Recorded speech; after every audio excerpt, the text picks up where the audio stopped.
Tétouan, la ville la plus andalouse du Maroc, ou comme on l'appelle, la Colombe Blanche.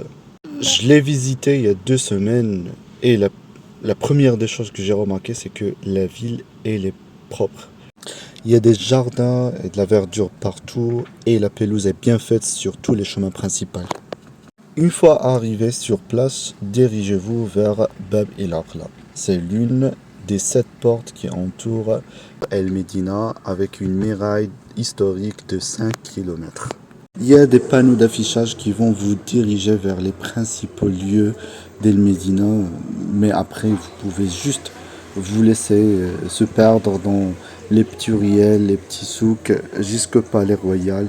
L'un des plus beaux sites historiques de la ville de Tétouan et qui allie histoire et patrimoine. De là, vous pouvez visiter la musée archéologique.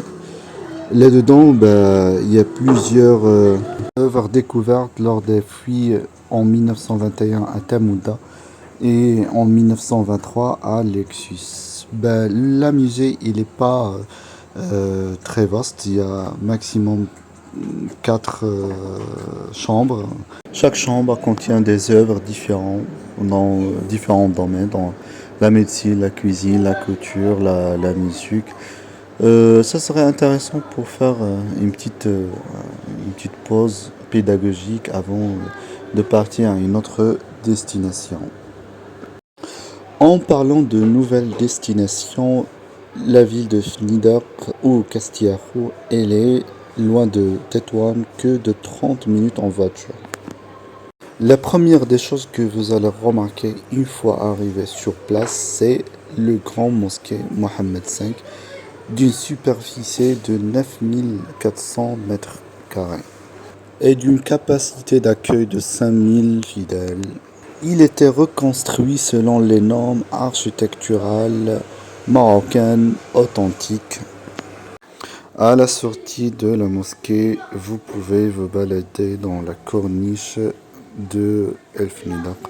Une longue balade jusqu'au souk de la Marche Verte. Un souk très animé formé d'un labyrinthe de ruelles avec plus d'un millier de petites boutiques. Si vous êtes intéressé par le shopping et par les bonnes affaires, ce souk-là, ça serait votre meilleure destination. Voilà, votre journée est déjà terminée. Si vous avez toujours l'énergie et le souffle, vous pouvez siroter un café sur l'une des terrasses des cafés de la ville de Martil, qui est aussi pas loin de Tétouan et aussi de Fnidak. Sinon, vous pouvez finir votre journée sur la plage de Capo Negro, considérée comme l'une des meilleures plages de sable du nord du Maroc.